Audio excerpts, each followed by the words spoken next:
Hello, everyone, and welcome to the Seventh Man Podcast. I'm Will Beverina. I run Dimer2K.com and write about the NBA 2K League. I'm Josiah Cohen, and I write about the NBA 2K League on Dimer2K.com. And I'm Len. I'm a little new here, but I also write about the NBA 2K League with Dimer 2K. Yes, everyone, welcome Jordan Ross, aka Len, to the pod. He is the newest member of our team here at Dimer, so naturally, he's going to be chatting with us on the Seventh Man Podcast from here on out. Give him a follow at Len_2K for additional NBA 2K League coverage. We're back for episode 17. You can check out all of our previous episodes on the YouTube channel. Just search Seventh Man Podcast. And we have the past few episodes on iTunes and Podbean as well. I've also just put everything on Spotify, so you may be listening through there right now, in which case that's great. Last time on the pod, Josiah and I talked about the draft, so you should definitely check that out. This week, we're talking about the tip-off, which happened all of last week. Just a note, we recorded a tip-off preview podcast last week, which went about 2 hours long, but then I got 2.5 hours into editing, and Audacity crashed on me. And so I said I wasn't about to do that again. So it's just a lost episode, which I think is our second lost episode of this pod, Josiah. Is that true? I'm trying to think. I really have no recollection. I'm like 99% positive it's our second lost episode. I don't know why the first one happened, but I'm pretty sure we had one early on. Anyway, you may hear us referring to stuff on this podcast that we said during that lost episode, in which case you now know why we're doing that. To be quite honest, we said a lot of crazy things, just wild takes being thrown around. So it may have actually been for the best that that pod didn't get outside this room. But anyway, let's talk about the tip-off from last week. General thoughts, Josiah, about everything we saw during the tip-off. I was lucky enough to be at the NBA 2K League studio for the first 3 days of the tip-off. A phenomenal experience. I highly recommend that anyone who can make the trip out to Long Island City do so for some NBA 2K League action. The gameplay was phenomenal. It's great to see the league back in action with some competitive games, some new stars on the rise, and just some really great basketball. What do you think, Glenn? Yeah, no, overall, I was on the opposite side of the spectrum. I was watching on Twitch the entire time. And just seeing the difference in all the changes they made on site and through the broadcast was just awesome. Even implementing live performances with they had the ex ambassadors on and stuff. So no, just overall, you can see the growth coming into season 2. It's super exciting to see where this league is already expanding. Yeah, I think it was a much more improved viewing experience, both with the production and the broadcast and with the actual gameplay itself. Matt Arden, I think, he's the head of production now. I think he did a fantastic job with especially the opening week. There were some kinks that had to be worked out, like random mouse cursors were on the screen sometimes, and like there were definitely some audio issues, but those improved throughout the week, and they added a lot of new little things like the free roaming cameras behind the players and coaches, and like the picture-in-picture interviews with players, and then they would bring Phil in during a game, and they also just kind of let Phil loose and just kind of let him do his own thing and interact with the chat, which made it a lot more fun, I think. He's really good when he's doing that, just kind of, going on his own and just keeping people entertained. The gameplay, too, I think was much better. 2K18 was just not a great game on its own, and it showed a bit in the league build for sure. But I definitely think this gameplay was a lot better. Yeah, I'd agree with you there. Just really an excellent sort of production by Matt Arden and co. The camera angles, both in live time and on the stream, I'm sure, made for some very interesting takes on the game. And the gameplay itself, a lot more teams running some interesting sets, a lot of strategy, a lot of versatility, and a lot of change up in the archetypes that we didn't necessarily see so much last year. Yeah, to add to that, in 2K18 we saw teams run probably two sets. There were a few teams who ran, uh, you know, with the 76ers they implemented more team based offensive sets, but outside of that, we saw a lot of 5 out the first year, with the shot slasher. This year we saw, team to team, every team seemed to have their own different offensive game plans, and even on the defensive end. So I think this year is going to be significantly more team based, uh, and I think as a viewer that's going to be great. Yeah, I think the good part about that too, we could see some. Um, we kind of saw this with the tip off last year, I think, where everyone had a lot of different identities, and then things started to merge a bit as like the meta kind of settled because teams are still trying to figure out everything that's going on. Um, and so we may see a little bit of blending of all of that, but I think 2K19 allows for more diversity with offensive identities. So I think it's going to be better than last year for sure. Um, let's go group by group and talk about everything. Starting with group one, Mavs Gaming, Cavs Legion, Raptors Uprising. Raptors Uprising advanced out of this group. They went 1-1, beat the Mavs pretty handily, and then lost to the Cavs. Josiah, what'd you see in this group? Thought this was going to be a very competitive group going in, and it proved to be so. The Raptors got a big win in the first game of the season over the Mavs, running their double lock basically to perfection. Both OOC Slim and Kenny on the lock, and with when Doza is on point at point guard, that can be an effective strategy. But it remains to be seen how consistent they can be in manufacturing offense in the half court going forward. But they did more than enough to beat the Mavs on both sides of the floor. The Mavs turned around in their second game and beat the Cavs, who had previously beaten the Raptors. So a very competitive group. It was great to see O'Larry back on the court, doing some great things for the Cavs.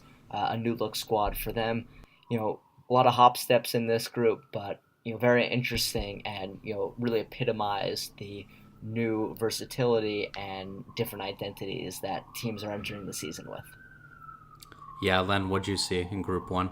Yeah, I think that we just spoke about the difference in 2K18 to 2K19, and how much more diversity there'll be with teams this year. And I think that this is the perfect team or perfect group to transition to support that statement. Was we saw a team in Raptors Uprising who looked like everyone thought they were going to win the group when they ended up did winning the group, but after they beat the Mavs and how they just severely outplayed them, everyone thought that they were going to do the same thing to Cavs, and then once they played the Cavs ended up doing to the Raptors what the Raptors did to the Mavs, and then then we thought the Cavs were going to win that group, and then we saw the Cavs play the Mavs, and then we saw the Mavs outplay the Cavs. So it was just refreshing to see that this year is going to be significantly more about team by team matchups rather than just this team is the best and they're going to go 14-0 or whatever it could be. We're definitely going to see more of these type of games, in my opinion, where a team like the Raptors, where they run the double lock meta, goes against a team like the Mavs, who ran a shot creating playmaker and it didn't necessarily go as well. Whereas they go against another team who kind of runs two locks as well, in Larry and got a 2K with Cavs Legion, where Larry was on the sharpshooting rim protector and got a 2K was on the pure lock, and they were able to play better defensively, while Strainer was able to play better against the double locks than, say, Dimes and Mo were. That might have been all over the place, but that's just kind of how that group went, where it was just like, oh man, this team looks like the best, and then you go to the next game, oh man, this team looks like the best. So I found that extremely interesting. But yeah, Raptors ended up winning that group, and I think it's it's simply just because how that point system was. I wouldn't even necessarily say they looked like the best team from that group. That they didn't look good against the Cavs to me, and they looked good against the Mavs, but it might have just been the jitters of all the rookies on the Mavs. So it'll be interesting to see how this Raptors team continues to play because I went back and did some deeper analytics. I wrote about this in my piece that when I was previewing the Saturday matchups on Dimer 2K, the Raptors against the Mavs converted 26 points off of 19 forced turnovers compared to just 2 converted points on 11 forced turnovers against the Cavs. And we saw the difference in the end result with how their defense played. Yeah, this group, every team won by double digits and every team lost by double digits. So it was a group with a lot of parity. I think these were 3 good teams and 3 teams you're going to see in the playoff hunt at the very least. I guess the Raptors were the only team to run that double lockdown defender with Slim and Kenny running it on shooting guard and small forward. What do you guys think? Are we going to see... One, are we going to see the Raptors continue to do that after they got knocked out in the quarterfinals by the Magic, who may have figured out how to beat that? And 2, are we going to see more teams run this double lock? What do you think, Josiah? I don't think it's going to become particularly prevalent. I think there's a lot of creativity required to be able to sustain an offense when you're running the double lock. I think you need to be able to have at least 4 guys who can really score, and even the lock. There's a difference in the shooting guard and the small forward in terms of the lock, and a slight majority of teams, went for the shooting guard lock, who is a bit better shooter in the corners. So I think offense is at such a premium this year, with the game being very defensive, that teams are going to need to overemphasize that in their starting lineup. I don't think the double lock is going to spread throughout the league and become the number 1 meta. The Raptors might be able to continue running it. Another team might be able to pick it up, but it all depends on how much offense you can create in that system, which is a handicap against your offense. And as Len said, the transition becomes very important then. But if you can't create in the half court, I think double locks are not going to be able to hang on too long in the league. I mean, it's interesting because in 3 games, the Raptors had 2 games where they failed to put up 50 points. They had, 62 against they had 62 against the Mavs, but the Mavs looked really nervous. I got to say, they had 3 rookies on the floor. So I think you're right about creating enough offense, and I think we'll see the Raptors stick with this in all likelihood, and then we'll have a bit better idea of how much offense they can create. But it's going to be tough. Len, what are your thoughts on double locks?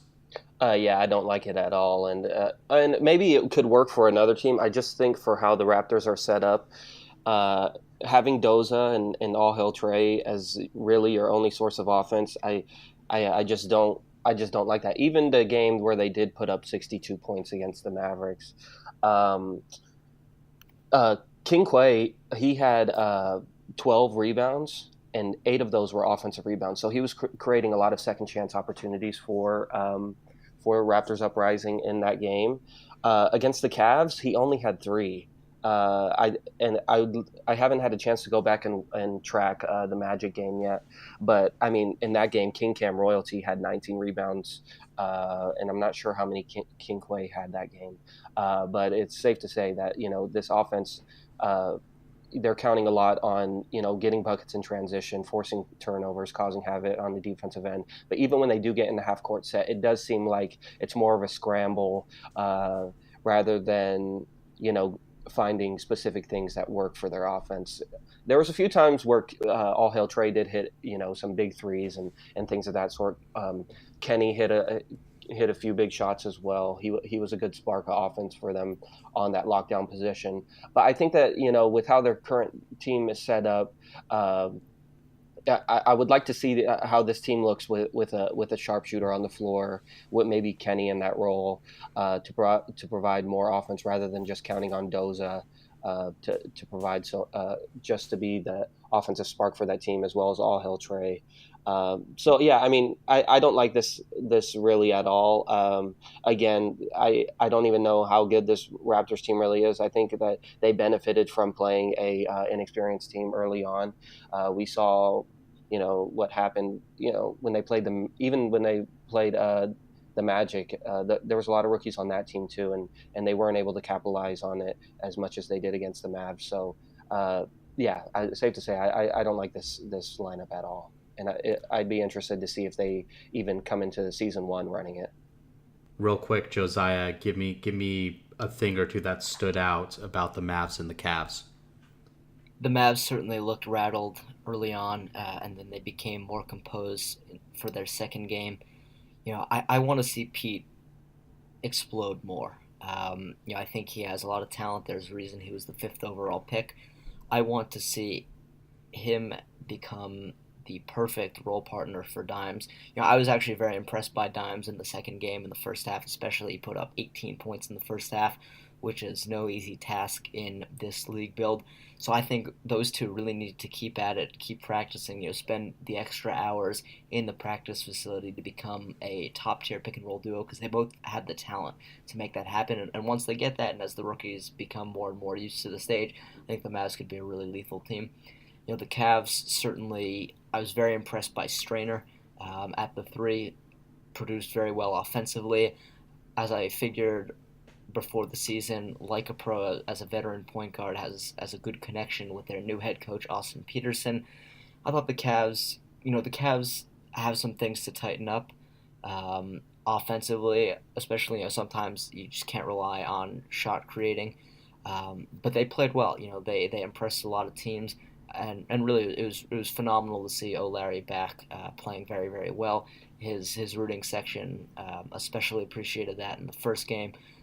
Great environment in the studio, and they have a lot of upside. They have a lot of upside, especially if Strainer continues to be a really, really good offensive threat. Yeah, I agree with you about the Mavs. Sherm, that first game he was almost invisible, I think, and Mo just did not shoot well both games. But you contribute that, I think, at least a little bit to it's your first games in the league. This is a team that's pretty decently hyped up, I think. So that may have played a part in how they played. For the Cavs, yeah, Strainer looks like a budding superstar. He was absolutely fantastic, I think, for the Cavs, and that team played really well as a unit, I think.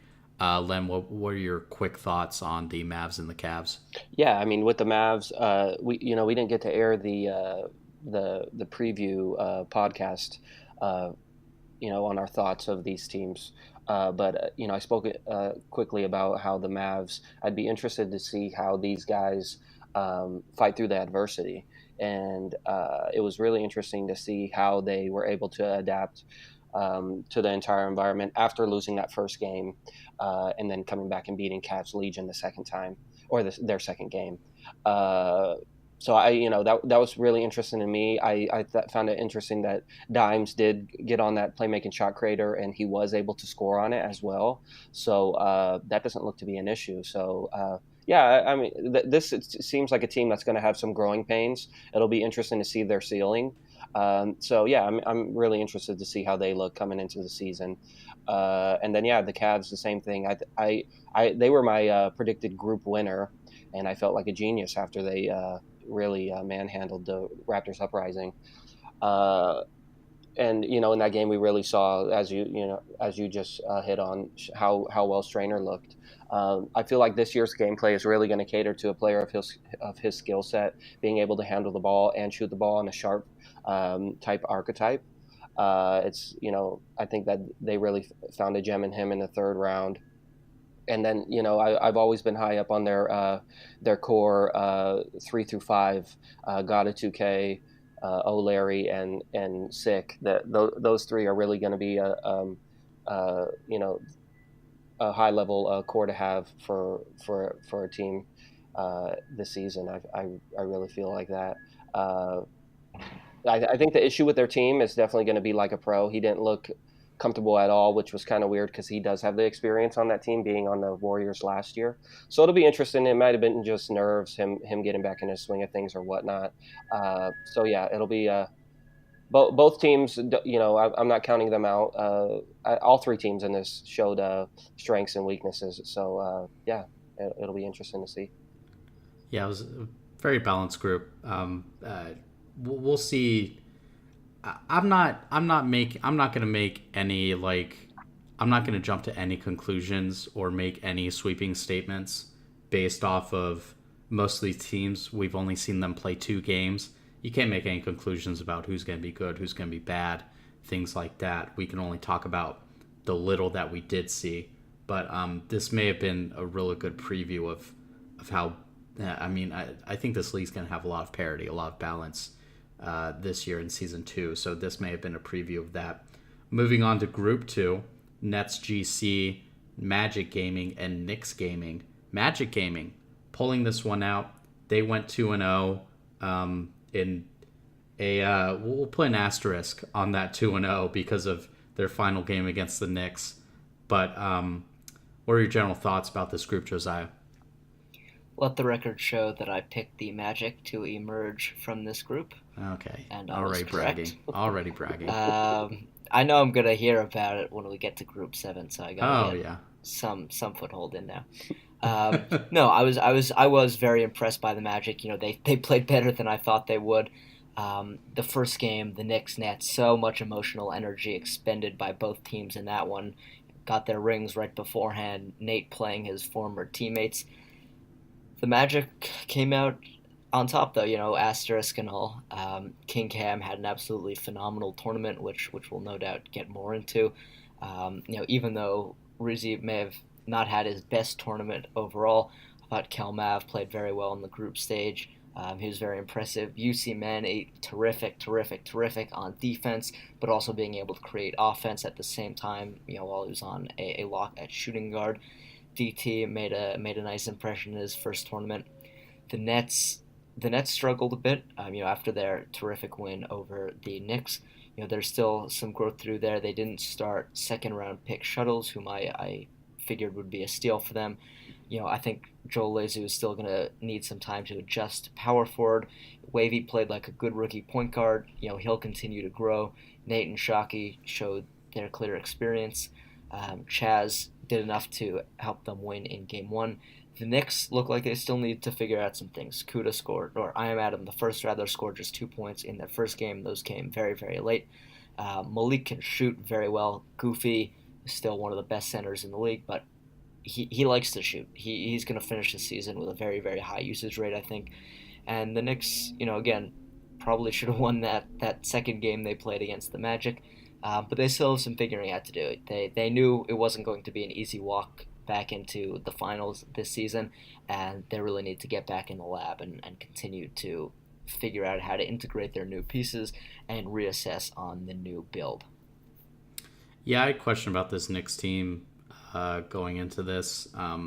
They started out slow in season 1 as well, and obviously we know what happened by the end. But especially Adam started very slow in season 1. He was probably one of the worst three-point shooters in the league, if you're going by volume of attempts taken, and he just did not play well in this tip-off. But it's the tip-off.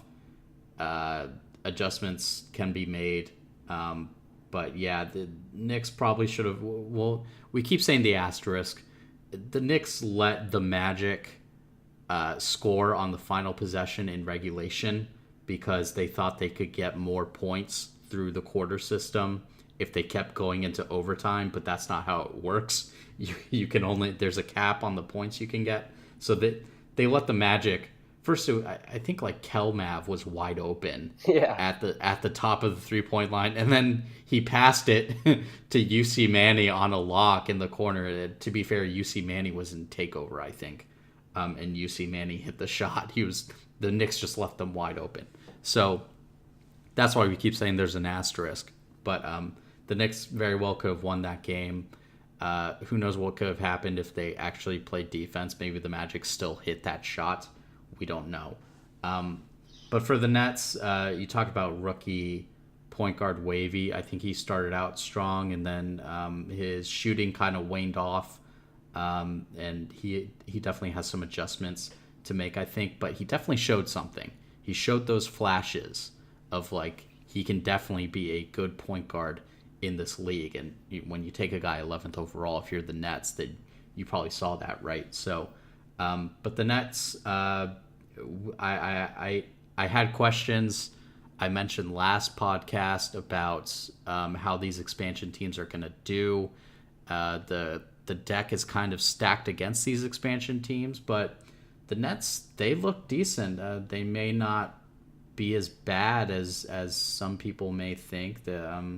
We'll have to see how it goes in the regular season. But for the Magic, this is a real good looking team. It's another team where there's a lot of balance, just like they had last season, and it really showed that. And boy, did King Cam show out 319 rebound games, which was just insane. Len, what were your thoughts on this group? Yeah, I mean, so this entire first day, we spoke about the first group being, matchup based.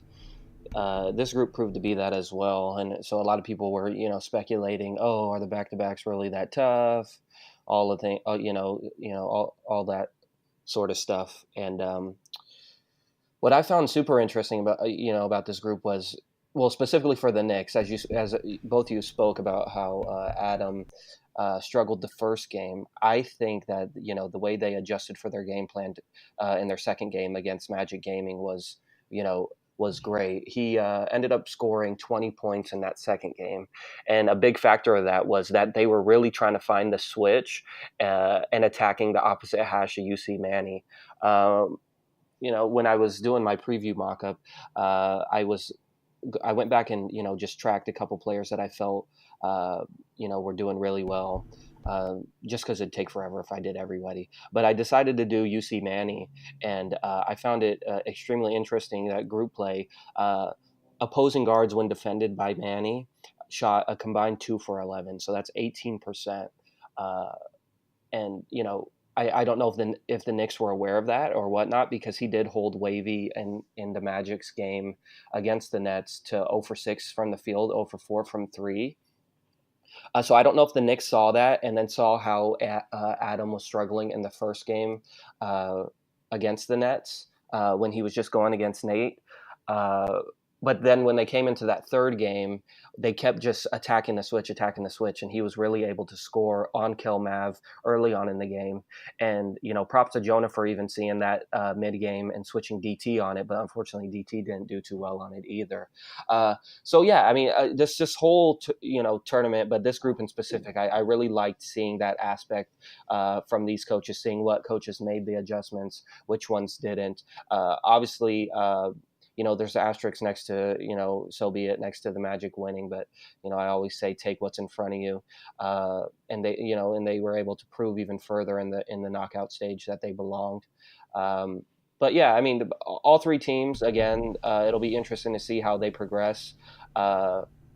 Yeah, as you both said, Adam last year did start off slow, and I think it was telling how he played bad the first game, and then he was able to find his footing the second game. I think he'd be one of those players who, further along the season, he'll definitely find his mold and really adapt to a certain play style that will fit him. He's one of those players that didn't really play much this year, and a lot of people point to like, oh hey, the two finalists, Radiant and Fab, didn't play Pro-Am all year. Yeah, I mean, really, Adam didn't either, and it showed. So not everyone's Radiant and Fab, but yeah, we'll get to them later. But yeah, I mean, this group as a whole in general was really exciting. It was good to see, the two players that really were the best from this group were two players who were kind of doubted. Even when we saw that King Cam got the nod over Tucker Locks Up to be center for the Magic, everyone's like, oh, okay, let's see. And then he comes out and, like you said, he had the 19 rebound games and just provided a lot of, necessary intangibles for that Magic team. And then, as we talked about, UC Manny, those two players seem to be the two best players from this group. And yeah, I find that to be a great storyline, as those were probably two of the more doubted retained players coming into this season. So yeah, I mean, just to hit on the Knicks real quick, the one thing that really confused me with them was that they were playing Ye at the lock and Idris in the corner. I don't know if that's where Idris is more comfortable, but I did not like Ye guarding ball. I haven't liked it this year, and he really wasn't able to cause many issues for opposing point guards in both of their games. So it'll be interesting to see if they ever try either. I don't know if Haza could play the lock, if they could try him there, or if they do actually try Idris. I like Idris's defensive IQ, and he has a lot of chemistry with Goofy, so it'll be interesting to see if they try that. I know I'd like to see it, and I think that'd be probably their best bet. So yeah, as a whole, though, I like this group. Moving on to Group 3, T-Wolves Gaming, Grizz Gaming, Wizards District Gaming. The T-Wolves came out of this one, beat the Grizz in the opening matchup, then handily beat Wizards District Gaming. Meanwhile, the Grizz went 0-2, while the Wizards beat the Grizz on a last-second shot.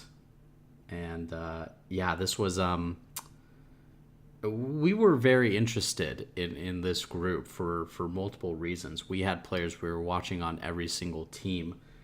Josiah, talk about Group 3. I will balance things out and let the record show that I picked the Grizz in this group and was proven very, very wrong. Very wrong. Very, very wrong, and I admit that completely.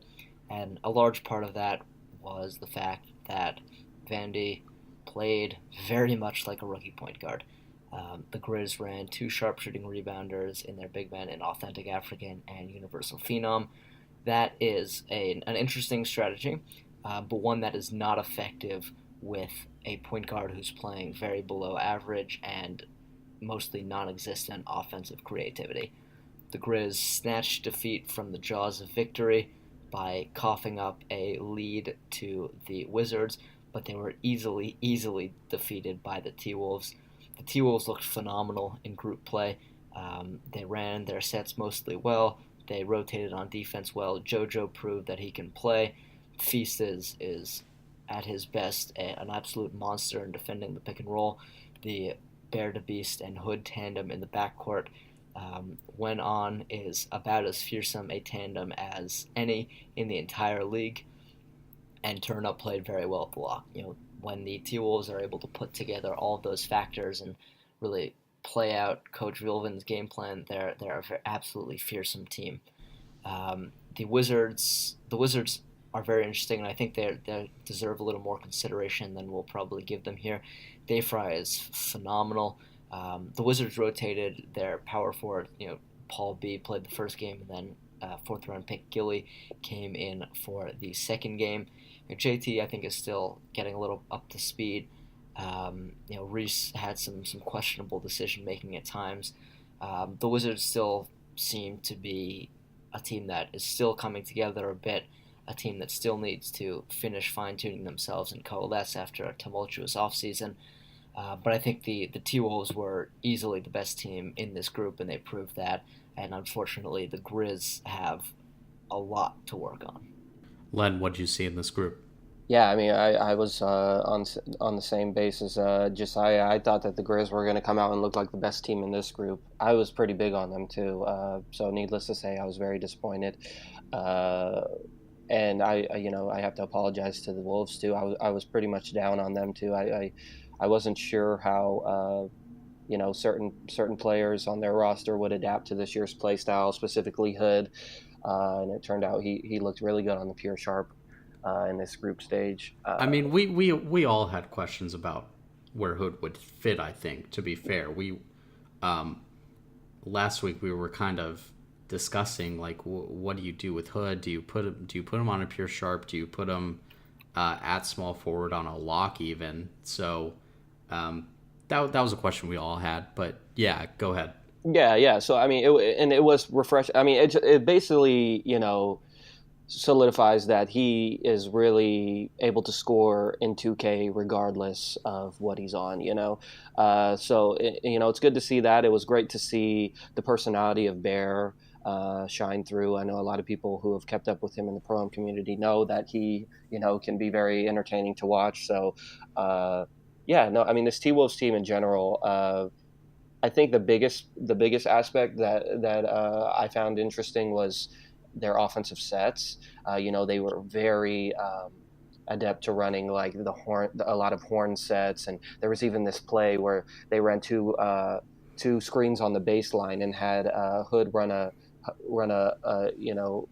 backdoor cut off of it, and it was just wide open. And there wasn't a lot of teams that we saw run those type of offensive sets. So it'll be interesting to see how teams adjust to that, because we saw Grizz and Wizards District would totally just look lost against that team. But then when we saw them later on, I'll address that once we get to the knockout rounds. But needless to say, it was we saw a team catch up to what they could do. So it'd be nice to see how the T-Wolves adjust to that. But all in all, this T-Wolves team looks like the real deal. Definitely too low on people's power rankings in the preseason.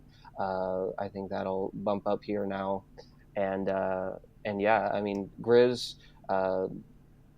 Their entire team just looked overwhelmed, which was shocking because they had a lot of guys who you would consider good players to help the rookies transition to the stage and things of that sort, and Toxic and Authentic, and they even had Universal Phenom there, and they all kind of just looked lost. They didn't want to talk or show any type of energy or anything, and maybe it was because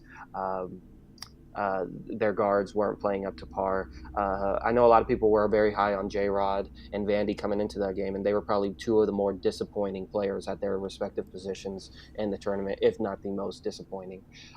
So yeah, it'll be interesting to see how they do. Same with Wizards. Dave Fry is going to be Dave Fry.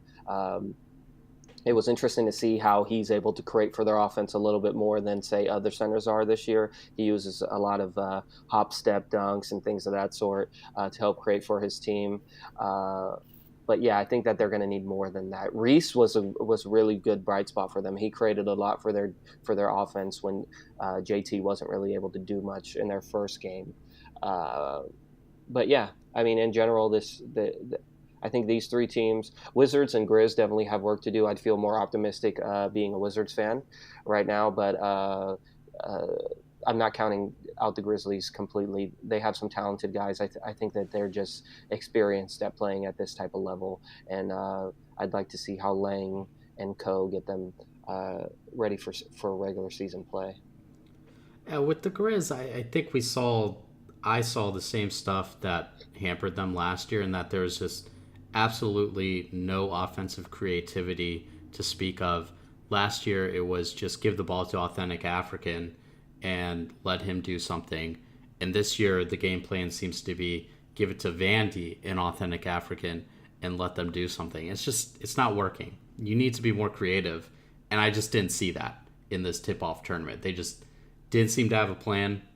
They didn't seem to really know what they wanted to do or how they wanted to play. So they need to figure something out. They need to learn how to maximize all of their pieces, because there are good pieces on the Grizz, I think. Vandy can be a great backcourt scorer for this team if you use him properly. J-Rock can be a great backcourt complement, and we all know Authentic African is a superstar. So they need to like do something, like show me like an offensive game plan where you say, okay, this is what we're gonna do. This is how we're going to get all these pieces involved. And I just didn't see that in this tip-off. And it was the same problem as last year. Sorry to cut you off. I just wanted to add to that. It makes me, in a sense, question, Lang Whitaker in a sense, because when they did play against the T-Wolves, you just saw the difference in understanding what's going on from the T-Wolves perspective to the Grizz perspective. Coach Vilvins of the T-Wolves, he does have that sort of college coaching experience and things of that sort. I'm not too up to date on what Lang what Lang's credentials are and things of that sort. I don't know if they, need more of an X's and O's guy to get, that offense clicking more on that type of level. not sure. It'll be interesting to see how they look coming into the season. I'll Yeah, I jump agree in with that. and respond to No, that go ahead. if you don't mind, Will. Yeah.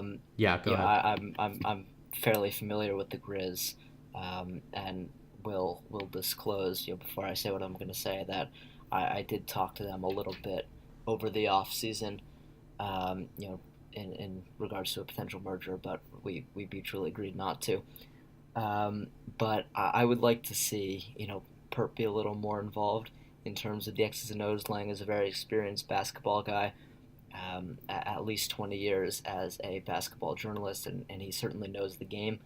But I think, he is more GM than X's and O's kind of coach. And the Grizz will certainly benefit, as we've said, from having more sets. But one of the things I think that the Grizz were particularly the epitome of, was that they were exceedingly reliant when they did try and get creative on offense. They were exceedingly reliant on what I'm going to call pro-am plays. So, for example, high wraps. The extent of creativity on offense cannot be a high wrap. There has to be more to create opportunities. Have authentic slip those, have him fade a little bit, switch up the personnel so you throw something new at the defense. But the Grizz really, when they tried to search out some sort of creativity, they really relied on something that every player in the league is very familiar with, and that won't cut it. And in terms of coaching, yeah, I think both Lang and Perp are experienced, but I would like to see Perp get a little more involved on the back end for some more creative X's and O's. Yeah, I agree with all that. It may be time to bring a coach in. I don't know. To be fair to Lang, I think he has learned a lot on the 2K side of things. I think he came into the NBA 2K League a little green on the game and how Pro-Am works and what works in 2K and what doesn't. And I think he's learned a lot in 1 year. Certainly. It may be time to bring in someone with more experience who can be, your Sean Vilvins or your Cody Perrin or your Jeff Terrell, who understands basketball and understands 2K and can combine those things into a creative offense. And the Grizz just kind of fell flat. And you can only rely on your talent so much. For the Wizards, it's tough to adjust to losing a guy like Boo Painter, just with his on-court production. But man, they just kind of fell flat. They just played dead against the Timberwolves and needed a last-second bucket to beat the Grizz. Wasn't the greatest showing for them. I think they have a lot of adjustments to make. They're also another team that's kind of integrating a couple of rookies into the lineup, and that'll definitely take some adjustments. For the T-Wolves, I picked them to win this group. So since we were all saying who we're picking, I picked them to win this group. But anyway, they looked really good. Sean Vilvins looks to be one of those guys who's going to be able to incorporate a lot of really creative stuff into this team, and he has a lot of really good pieces to work with. So it's exciting that we can see a guy like Vilvins get to use all these pieces, and we saw a lot of really creative stuff with the cuts and the screens and the backdoors and everything like that. So I think this is going to be a really, really fun team to watch throughout the season, especially when you factor in Hood is just a great scorer, Bear's a great scorer, Bear's just an entertaining player and person on and off the court. So it's going to be a really fun team to watch as we move on throughout the season. Let's move on to Group 4. Heat Check Gaming, Kingsguard Gaming, 76ers GC. 76ers won this group, beat the Heat in a very close game and beat the Kings. Heat Check, though, able to come out with the wild card spot by virtue, they won 3/4 of that 76ers game, I think, but still lost. And Kings going 0-2 against, to be fair, two really good teams. What did you think of this group, Len? Yeah, no, this group, I consider coming into this tournament, I considered this group the group of death. And in a sense, it kind of, was that. We had the Sixers win the group, and then we had the Heat. We had Heat end up getting the wild card berth. So, yeah, with the Sixers, they ended up becoming the champions. They were a favorite coming in. They ended up winning this tournament last year too. So they've won this tournament both years of the 2K League's existence. And with the Sixers, I think it's, as we just spoke about how the Grizzlies struggle with offensive creativity, and they just sort of count on like simple plays and just talent to score. Like, the Sixers have really talented guys, and if a team were to just run simple plays and say, "Hey, go win these games with talent," you'd figure the Sixers would be that type of team, but they're not. Like, they have that type of talent, and then they further, capitalize and execute on offense with these crazy offensive sets. Between Radiant and Jeff Terrell, I feel like that duo of that point guard and that coach is, a match made in heaven. But needless to say, the most interesting thing was, we talk about Radiant being the best point guard in this league. I wrote on Twitter last night how, there were 7 point guards in season 1 who went before Radiant. And then Steez was a 4th round pick. ZDS was a 6th round pick. Like everyone knows, Brad fell this year to 19. Fell to them in the season 2 draft, and it makes you wonder, like, this team is so good, and all these other teams had opportunities to get these players and they didn't. So it's just interesting to see how successful this team is, and you could definitely feel like that. When you watch this team play, you definitely feel like they're playing with a chip on their shoulder, and they know that they're the best team in this league right now. And then the Heat. It was really interesting to see Jay Money on a sharp playmaker all year in Pro-Am. He was playing on a shot playmaker, shot creating playmaker, and there's always kind of been speculation. Oh, how will he be on the league build? He's just using exploits in Pro-Am, things of that sort. And in my opinion, he looked decent. He had some hiccups, which is going to come with your transition to the playing at this type of level. But I getting him in the 3rd round, I think Famous should be ecstatic about that. I think there was quite a few point guards who went before him. We had a point guard who went number 7 who didn't do too well. So, and I think Jay Money looked better than him. So getting that type of talent in the 3rd round, I think you could be nothing but excited about that. Lottie looked great. He's always been known as a sharp, for his team GFG and all that.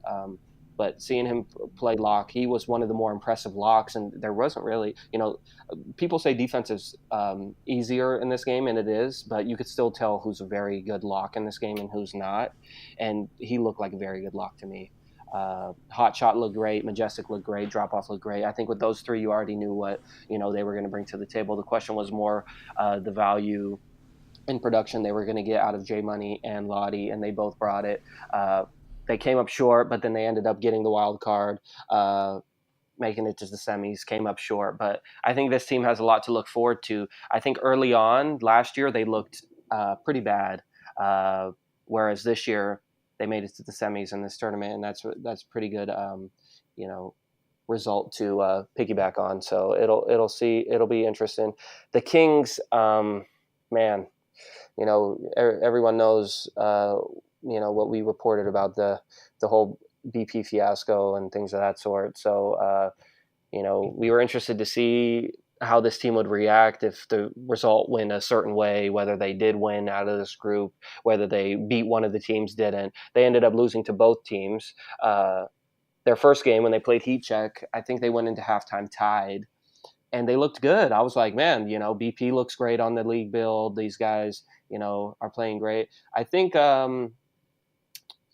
there was quite a transition. I've been playing on PS4 this year, and I've had the pleasure to play against Zaki. He's a great lock. But this year he did play on a very fast lock and a 6 foot lock.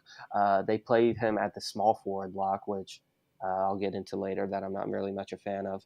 But it's just a slower build. It's even slower than the 6'6" at the shooting guard position. But he just looked slow. He couldn't keep up with Radiant. He couldn't keep up with J Money.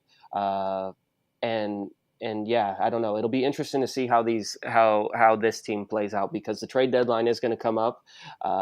They did look like they were able to play together, but if they're going to keep looking like that, I don't expect that BP is going to still want to be there. Granted that he already, did put in a request to be traded before. So yeah, one thing that I found extremely interesting was the game plan from both teams was really make anyone on the Kings besides BP and Seam beat us. They were taking it to a point where they would literally leave Yusuf in the right corner by himself for a good 5 seconds. BP would pass it to him, and he smoked probably like 6 or 7 wide open threes. It was and when you see stuff like that happen, and you already know that there's off the court trust issues and things of that sort, it makes you even wonder, like, okay, BP, who already has his doubts and reservations about this team, passes it to his wide open teammate 3 times, asking for help. They're doubling me, and he's missing the shots. Yeah, I mean, I on paper this team has the talent, but last year on paper they had the talent too, and it seems like they're on course for a similar year to last year. Josiah, did I ask you about this group? I don't remember. You have not yet. Go ahead. I think Len made a number of really good points. Thinking about the Kings first, I think the most important thing, as Len said, should be thinking about moving Zaki to the shooting guard lock. I think Seam can best utilize the talents that he displayed in Season 1 on the sharp shot, or shot sharp, I never remember which one it is, but at the 3. BP, showed some upside, showed some rookie mistakes. They have what to improve on, and they have more consistency to develop. But again, they were in a very tough group, as demonstrated by the results of both teams who advanced from it. The Heat, started a bit slow, but they're a very talented and deep team. They talk a lot of trash at you. I think we forgot, how good Hotshot can really be on the league build. Very, very good at creating for himself, better perhaps than most centers in the game. They played well. J Money had his moments of questionable decision making, as any rookie point guard would, but he also played really well. They would not have gotten as far as they did without his performance. The 76ers are really good, and we'll touch on them more later, so I'll say that in group play they didn't look so phenomenal, but one thing I think that really bears considering is how well Nudini played at lock. Someone who a lot of people were thinking, oh, maybe they should have let him go into the draft and preserve their second round pick, but he put out a very, very good performance throughout the tournament at shooting guard on that lock, playing defense, hitting his shots when needed. So, the 76ers will talk more about just how great they are. But Nudini is someone who really deserves a little bit of spotlight for his performance in this tournament as a whole. Yeah, I'll start with the Kings, talking about them. This is going to be a tough season for them. This is going to be a really tough season for them. Worthing Colt has 5 new teammates that he has to work with, which is very tough. And the point guard was tough for a lot of rookies in this tip-off tournament. The shooting wasn't quite as good as we all thought it was going to be, although there were some rumblings about the league build, the tip-off build, like being way different than what teams were playing on in the scrims, and the scrims were much higher scoring and all that. So there's probably going to be a period of adjustment when it comes to these rookies who are used to just like pulling off a couple dribble moves and then launching from deep like they do in Pro-Am behind a screen and hitting it almost every time. So BP certainly fell victim to that, I think. He was putting together a lot of really nice dribble moves. He just couldn't hit on the shots, and there were a lot of players on this team who could not hit their shots. So a little bit, it's hard to judge with the Kings. I still want to say this was disappointing for them. I thought they would look a little better than they did, but at the same time, it's hard to blame them when, you lose Timely Cook on the day of the draft and you get a third-round pick as compensation. It's hard to adjust to something like that. So BP just needs to settle in. Whether he stays on the Kings or not is yet to be seen, but if he settles in, then this team will look a lot better. For the Heat, I was really impressed with Lottie. I know he was a first-round pick, but he looked really good on that lock, especially with the shooting. He was one of the better shooting locks in this entire tournament, I think, along with Nudini as well, who we just mentioned as being a really good lock as well. So the Heat look good. J Money, again, we just talked about. I think he definitely did look better than BP, but he's another guy we talked about with having some difficulty shooting, and certainly some of the decision making was questionable. But if he comes through and he reaches his ceiling, this Heat team is going to be so much more dangerous, I think, which is a very scary thought for the rest of the league. And the 76ers, they're the 76ers. I mean, they're my pick to win it all. I'm feeling pretty good about that pick after watching them this weekend. It's the same four people from last year, and then you plug in Breadwinner into the lineup. Like, that's always gonna be a good thing, right? Like, and they showed it. The same offensive creativity. Radiant is still, I mean, at this point, can you say Say it. He's the best point guard in the league. He's the best point guard in the league. So maybe the best player in the league. Is that what you want me to say? I don't know. That's exactly what I wanted to say. Yeah. Okay. At this point, I think based on what we saw in the tip-off, he is the best player in the league. Last season, Radiant, he was the best point guard when it came to chaining those dribble moves. It was a lot harder, I think, in season 1 to pull those off. Chaining those dribble moves, those step backs into open shots and hitting those shots. And he did not lose any of that into season 2. He looks so good. And obviously, the rest of the team, they're going to perform as well. I keep saying over and over, this team is so good. The team system, Radiant driving it all. And just a great performance from the 76ers. We'll talk a little bit more about them later, give some more thoughts. Let's move on to Group 5. Warriors Gaming Squad, Pacers Gaming, and Hawks Talon GC. The Pacers came out of this one alive. They beat both the Warriors and the Hawks. Hawks went 0-2, while the Warriors got one over on the Hawks in the last game of this group. Josiah, what do you think about Group 5? A very entertaining first game of the group between the Pacers and the Warriors. I was excited to see CB13, a.k.a. Kina, start talking once he got going. A really good game all around. Talk swirled that beast move had been absolutely phenomenal in scrimmages. He wasn't quite that in this tournament, but I think the Warriors have a lot of promise. And Gradient played very well at the lock. Jin does a lot of things right that we don't really think about at power forward. They're a very skilled team, and I think they'll continue to show that as the season progresses. The Pacers get in your face. They talk a lot of trash, maybe the most of any team in the league. This game was probably built for Wolf, best lock in the league. I'm gonna put out there, without thinking of anyone else yet. Go ahead. Swizzer, maybe the best pure shooter in the league. There's still questions about Matty at point guard. There's still some questions about that. The Pacers didn't score so well in the half court. Relied very heavily on Swizzer there. Ramo is really, really good. Power forward, wherever. sharpshooting rebounder for him to give him a little more speed. But he's very good.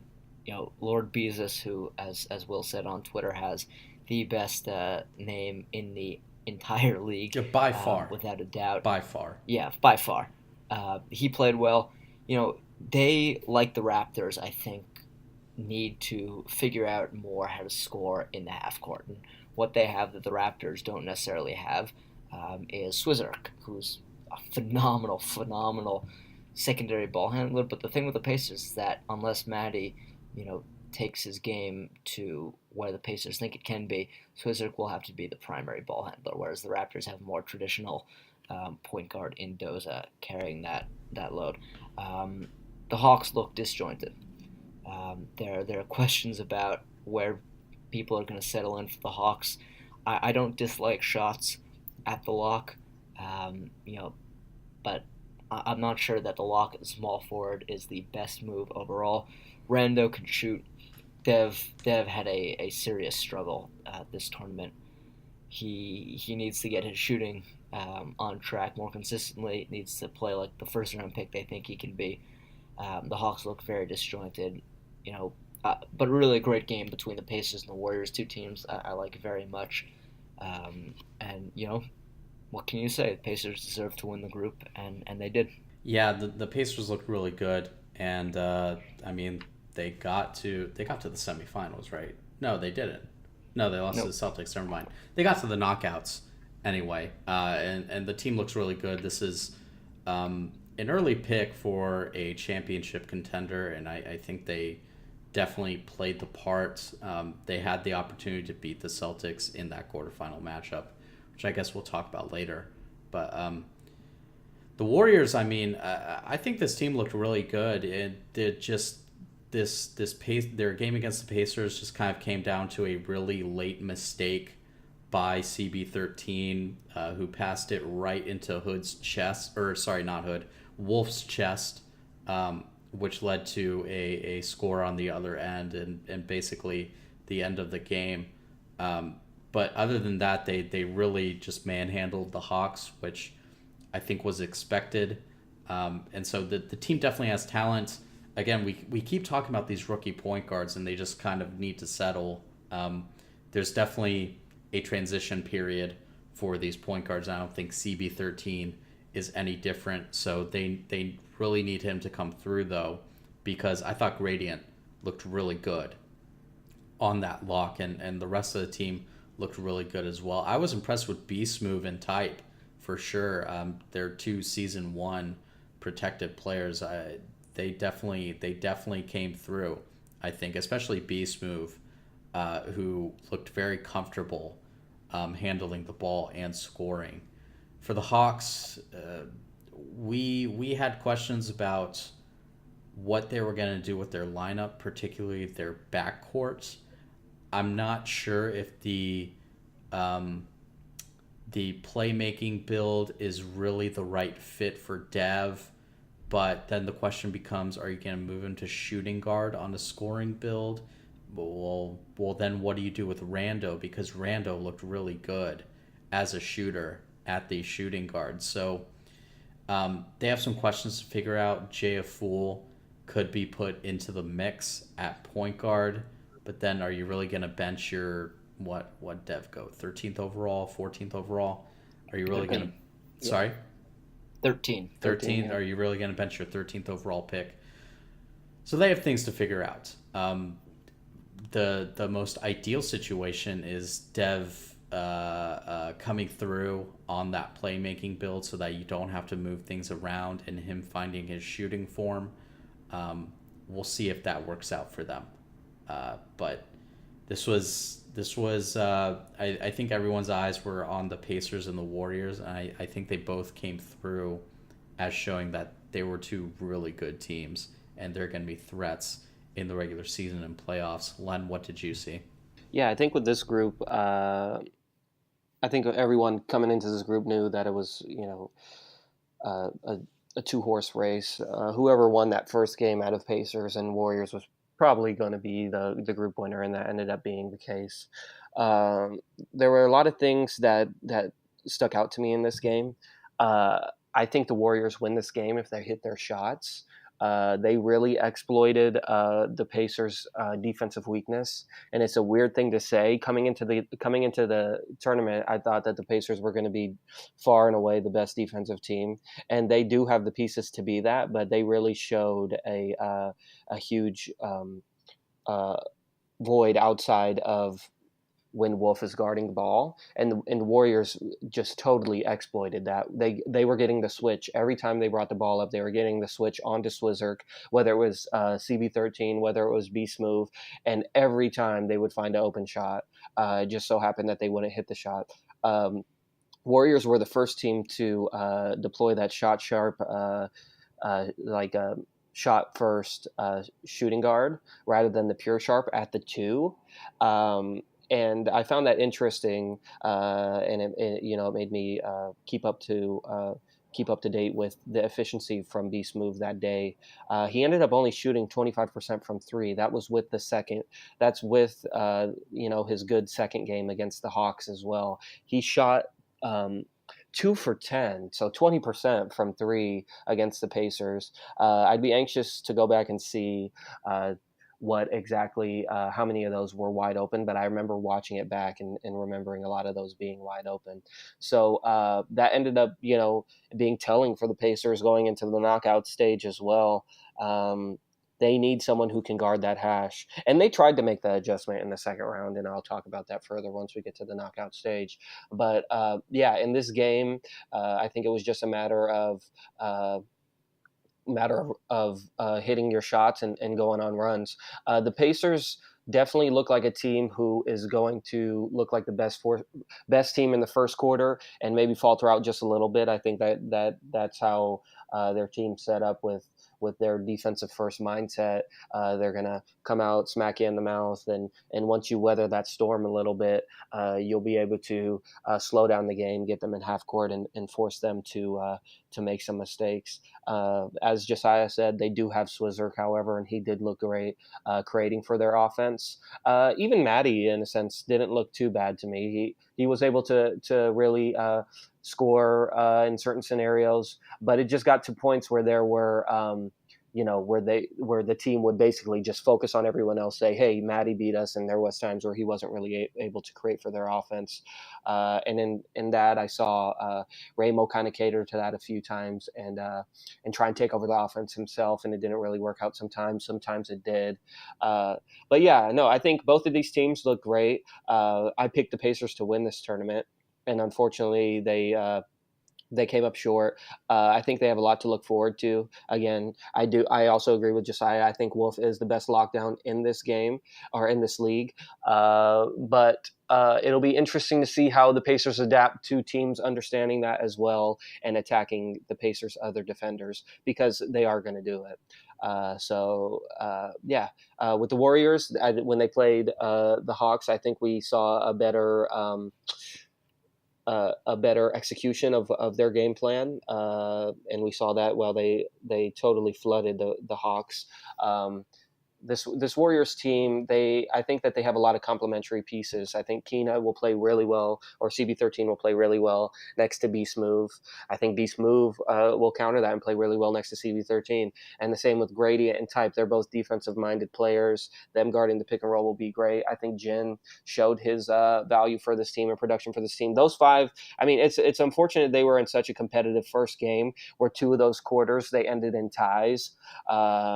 Because I would have really liked to see this team in the knockout stage. I would not be shocked if they ended up going to the finals. This team is really good. I think that they had the proper game plans going into both games. They just didn't execute that first game. But yeah, then the Hawks. I was really low on the Hawks. A lot of people were picking the Bucks as last in their power rankings. I was picking the Hawks. As Will was saying, we kind of had a few of us kind of had our questions how this backcourt would look and things of that sort. I think it came out as predicted. I think that they felt obligated to play Dev at the point guard position because Rando is so good at the sharp position that he needed to play, but Dev also needed to play because he was their 13th overall pick, or their first pick, but the 13th overall pick in the draft. So yeah, I mean, it was kind of interesting seeing the off the court stuff. I know we've been seeing on Twitter like Rando play around with Arsenal and stuff like that, and that's all fine. But once the gameplay happens, and Rando's a very competitive player, Shot's a very competitive player. Obviously, these guys are in this league to win. And when it does start going south, it is interesting to see how these players react. Rando is one of the more high energy players. You saw he was barking at the Pacers guys right when they came up there. And when things started going south, Rando was trying to figure out what's going on with these guys. He was providing that offensive spark, and he wasn't getting that help out of Dev. Um, I am kind of hearing some rumblings of some issues in house, but we'll see how it goes. We'll see if they figure it out. Yeah, I mean, this team is just not set up when they drafted this team. I was down on this team, and then finally seeing it in action, this team has more of the prevalent questions that they need answers for that I don't think that they will have answers for out of majority teams in this league. Moving on to Group 6, Celtics Crossover Gaming played against Pistons GT and Lakers Gaming. Josiah, what'd you see in this group? There's a lot to see in this group, I think. I don't want to spend too much time on the Celtics yet, since we will inevitably talk about them further. For the Lakers, they were better than I thought they would be. Vert kind of showed out at point guard. Kev looked very, very impressive. Their second round pick, or their first pick actually in the entry draft as a franchise, he looked very impressive. The team still has what to improve on, as do most teams. The Lakers did not look too bad at all. The Pistons, again, they've got what to work on. I'm glad they came out with Styles at point guard. May at power forward is interesting. Joseph definitely tried to back up his talking at center. Pistons they traded Ramo, and that's the fact that's going to hang over their entire season. Um, you know, they would have been a better team with Ramo out there. They would have been a substantially better team, and it's hard not to look at them, at least in this first game, especially on a day when they were juxtaposed with the Pacers. It's very, very difficult not to look at the Pistons as the team that traded Ramo. The Celtics had Profusion turn into a star overnight. Fab's still a great story, a great person, a great point guard, but Profusion kind of stole the limelight. Profusion takes a lot of shots, and his shot selection is not phenomenal. It is not particularly phenomenal at all, but a made shot turns out to be a good shot at the end of the day, and as it was shown, he makes more of those sometimes than he doesn't. When he does, the Celtics look like they'll be in a really good position as Bully continues to acclimate to the league and playing at a lock. They'll need some more out of Mel, but I like no autographs. I continue to like no autographs at center, but Profusion really the talking point for the Celtics with his serious and impressive offensive output. Len, what did you see? Yeah, I mean, just to add to what Josiah was saying in regards to Celtics, I do agree. Later on in the tournament, it did turn out that Profusion was, one of the less efficient shooters, just because he was the Celtics were just so dependent on his offensive production. No one else was bringing anything to the table offensively. But in the group stage, I believe he shot like 57% or 50, something close to that from three. So he was able to get it, but I mean, he was able to hit his shots. But I mean, it was interesting, or I was interested while that was happening, how the Celtics team would look had he not been efficient, and we saw how that happened, or how that turned out later on in the tournament. But I mean, yeah, the Celtics team, they were in our season 2 preview, I picked them to win the championship. I'm still fairly optimistic about that. I am a little bit more down on players that I was up on coming into the league. Bully, for instance, he did not look good on the lockdown at all to me. He wasn't really causing any sort of issues for point guards, opposing point guards. It's hard to say that with them going to the finals, but I'm just looking deeper at specific matchups and how these things can play out as the season goes on. I didn't get a chance to track him in the sense that I did with UC Manning from Magic Gaming, but I'd like to, just because with the eye test, he's really not passing it for me. So, but needless to say, the Celtics, they have everything to still be optimistic about. If they can find someone else to provide an offensive spark for them, if Fab could get a little bit more aggressive, we saw what that did for them when he was able to do that for them in the semifinals. But yeah, I mean, needless to say, I think this is a team that's going to be more defensive forward, and have the two guys in Perfusion and Fab provide the offensive spark. I'm not sure how well that can go throughout the season. I think that they'll go through their ups and downs if that's the only way they decide to play it out this season. But we also saw where it can take them to as well. They made it to the finals, so it's not a total failure with their offense being just that. But yeah, and speaking about Pistons, this is a team that is this is a team that has the potential to be really good in season 3, but they won't be good this year. I'm just going to staple that just because the specific pieces that they built their team around were great. I love the addition of Styles. I love the addition of May. I was hearing rumblings. I even reported on Twitter that they were going to play Styles at the lockdown position and run May at the power forward.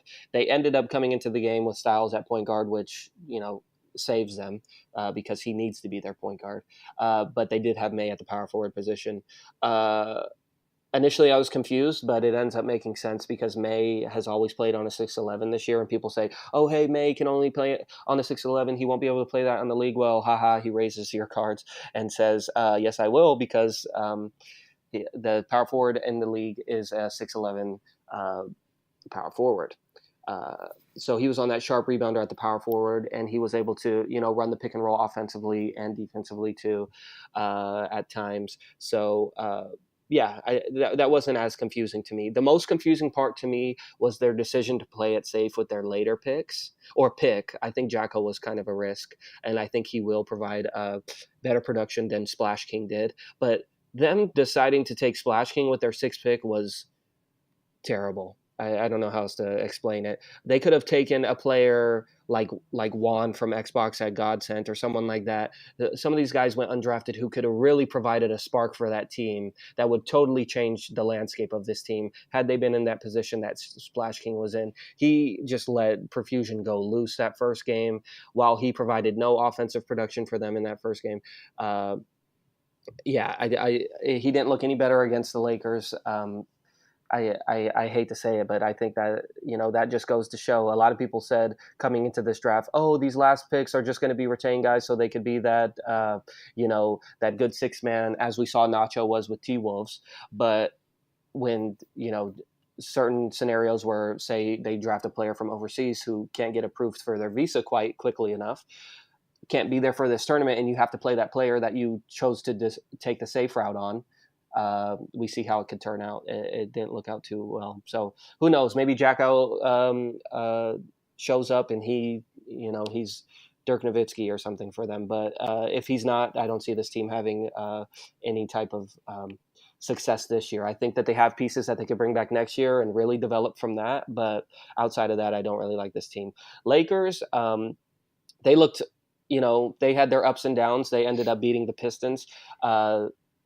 I spoke about in the last podcast that didn't get aired that I believed that Kev would be one of the sharps that really benefited from this gameplay being like pre-patch 2K19, and in fact he was.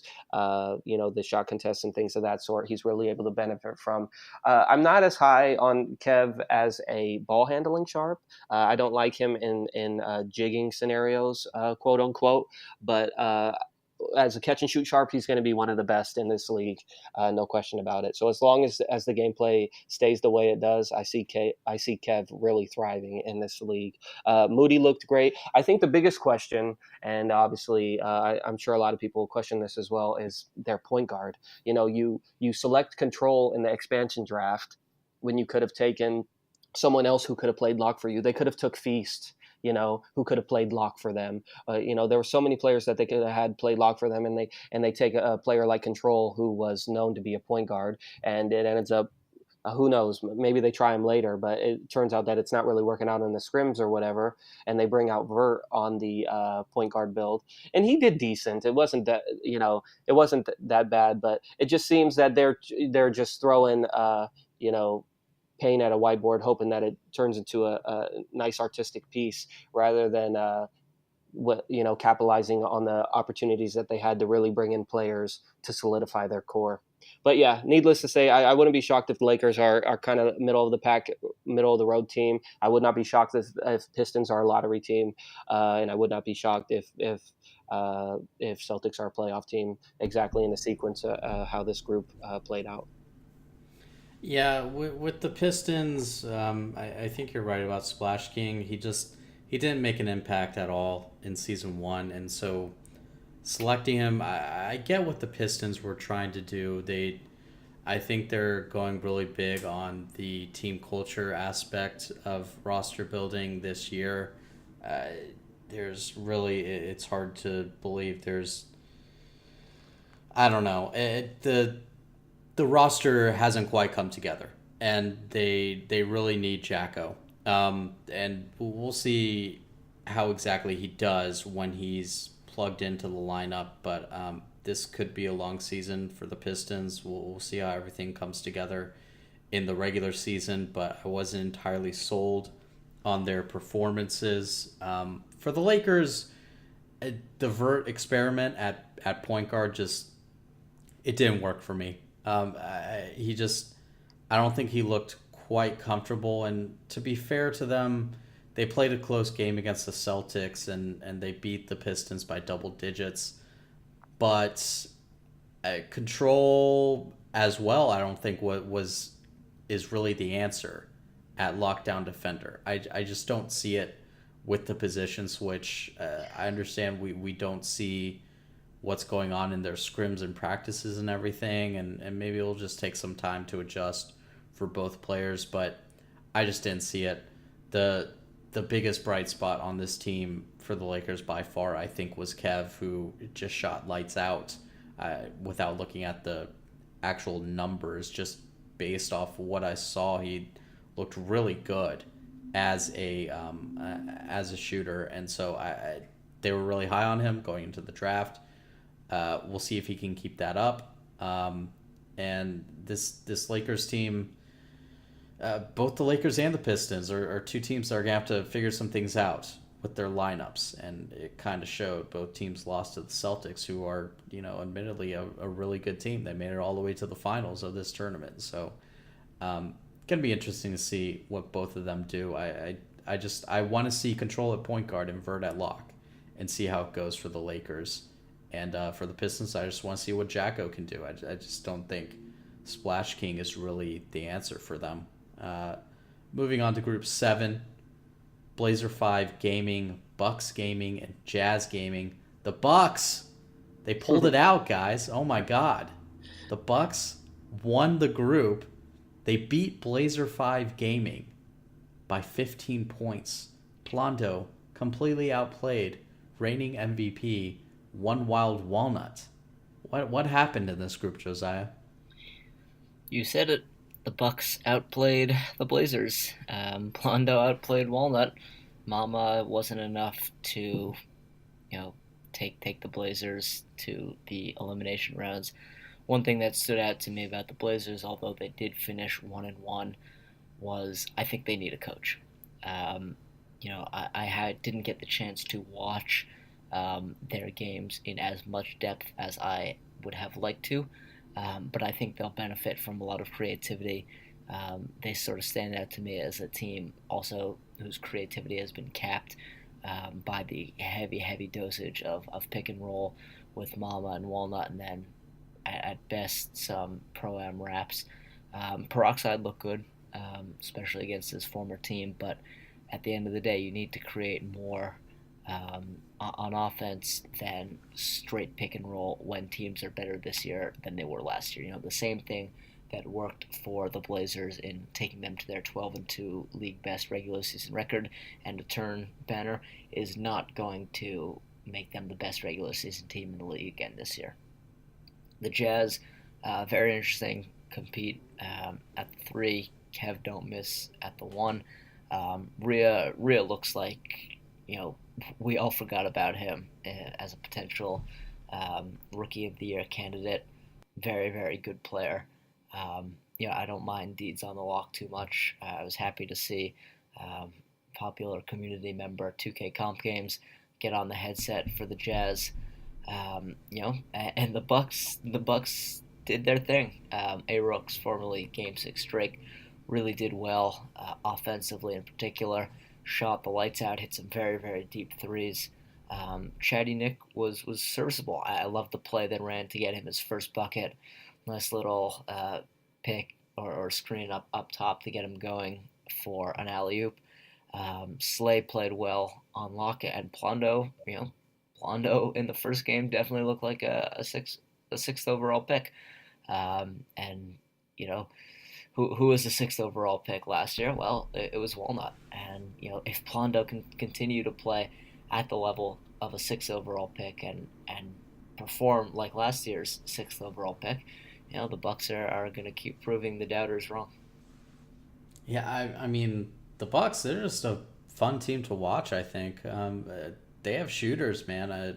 Once Chatty, he was a little slow to start out. He kind of found his groove a little bit later on. But when Chatty and A-Rooks and Meek are hitting their shots, this is a really fun team to watch. I keep saying that Big Meek is an elite stretch. Like, he is automatic from that corner, and people still leave him open for some reason. He's so good. So even when he steps in a bit and takes those mid-range shots, he's really good on that stretch. We all doubted this Bucks team. Almost everyone, I think, doubted this Bucks team. They definitely showed us something. This could be a legitimately good team. We'll see if it's just a flash in the pan, but if they keep the shooting up, then I don't think there's any reason they definitely can't be in playoff contention at the very least. Plondo is kind of the anchor of that defense down the middle near the rim. His defensive IQ is just off the charts, some of the best in the league. So, yeah, man, the Bucks, man, we've kind of trashed them a bit, but they proved us wrong with this tournament, and we'll always admit that. But for Blazer 5, I think a little disappointing to get so thoroughly outplayed in that first game, and it was just Walnut, we mentioned, just got completely outplayed by Plondo. I don't know, do you think he needs to make some adjustments to this new build? We'll see. It's not quite as mashing. They recovered in their second game against the Jazz, but definitely some more questions about this Blazer 5 roster this season than there was last season, I think. So they have some things to figure out. For the Jazz, bit of an interesting move to put Compete at the small forward on the shot creating sharpshooter or whatever it is, and move Kev Don't Miss to point guard. We'll see if they stick with that or if they're just, trying some things out with the initial tip-off tournaments. We'll see how Compete fits into this meta. I definitely have some questions about where Compete goes in this meta.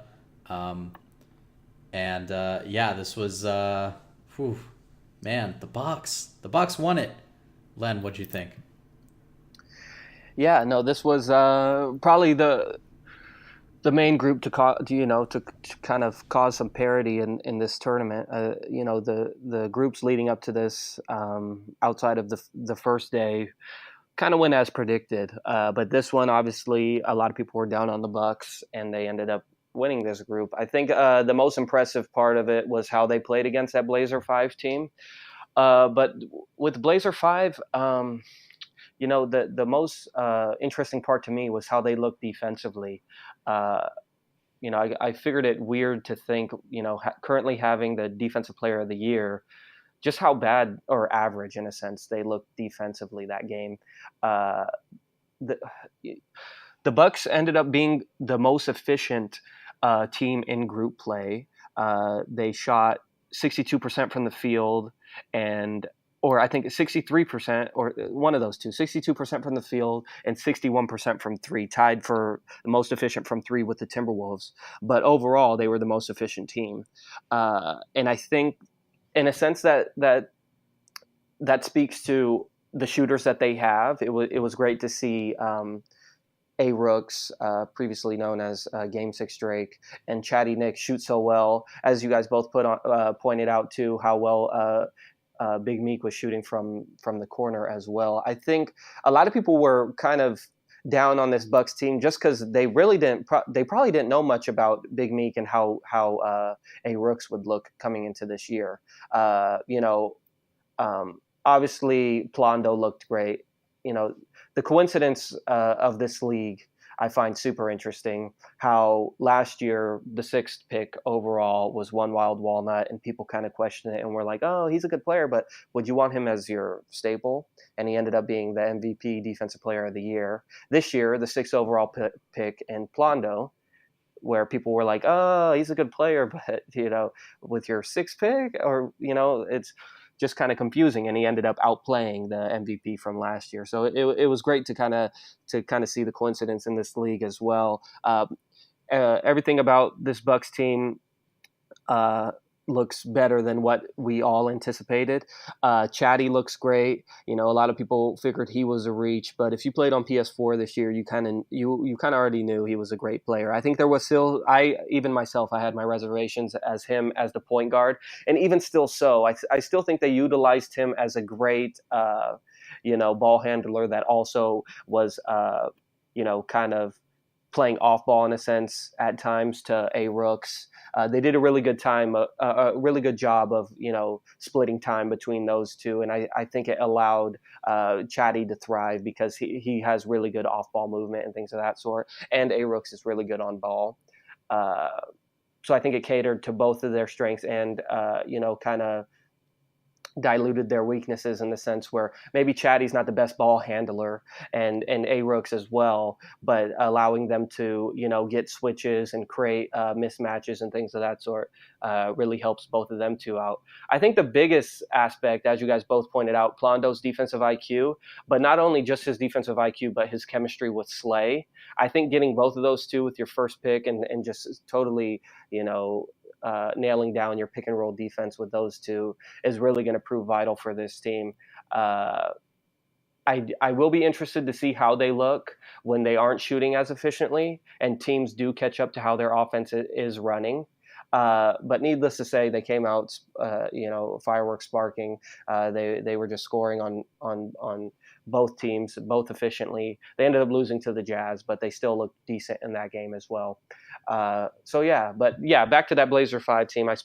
I'm not sure if Lavish is really their answer at lock. I'm not sure who else could play it as well. Maybe David, but David, formerly known as Too Cool, he looked in over his head that first game. The second game, we weren't really able to see how he'd fight through sort of adversity. They were up in that game so much that he was able to just kind of go off of all of his teammates' energy in that game. But we definitely saw he wasn't able to really spark the offense at all or defense for them in that first game against the Bucks. I'll be interested to see.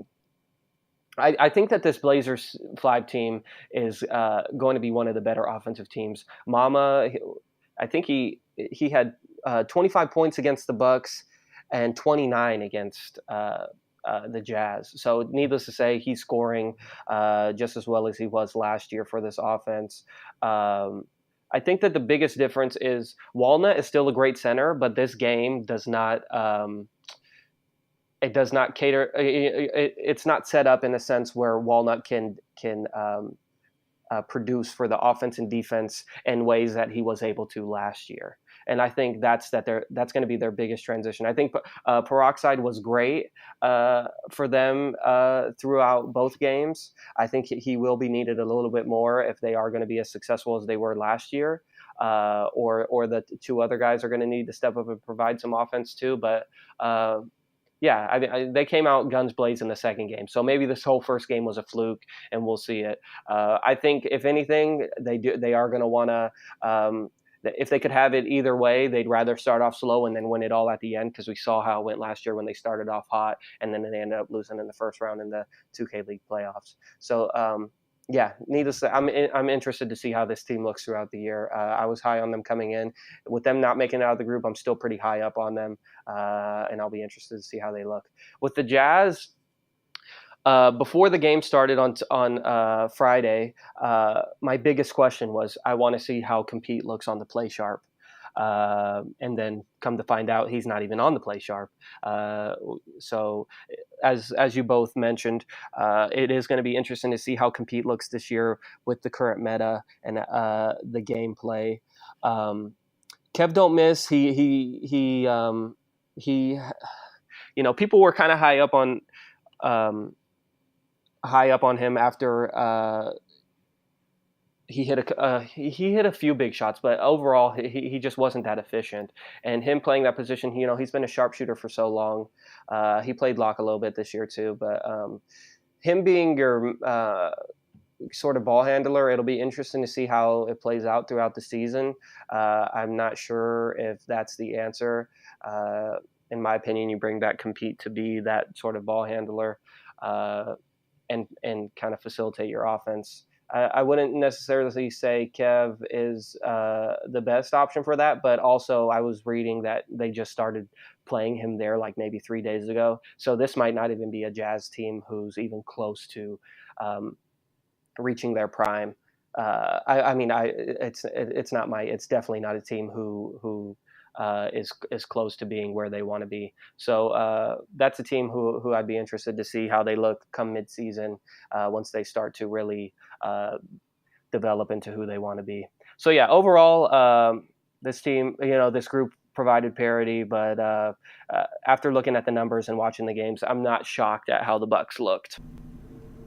Let's talk about the knockouts real quick. We'll just go through the quarterfinals here. Magic overcoming the Raptors and their double locks. The 76ers handling the T-Wolves and their explosive backcourt duo. Celtics Crossover Gaming getting a very close win over Pacers Gaming. Ramo had the chance at a last-second shot to win it. Wasn't able to get it through. Heat Check handling the surprise Bucks Gaming handily, 67-53. Let's give some quick thoughts on these semifinals. Magic Gaming versus 76ers Gaming. What'd you see, Josiah? Just a couple quick thoughts. I'm just going to take this, to really praise Steez, who's one of the wiliest and savviest players in the league. He's such an integral part of what the 76ers do offensively and defensively. He's filled the gap that Feast left when he departed in the expansion draft, but his pick and roll chemistry on offense, on defense with Radiant is just so phenomenal, and he's such a smart player. He makes the right reads. He thinks well. He thinks quickly.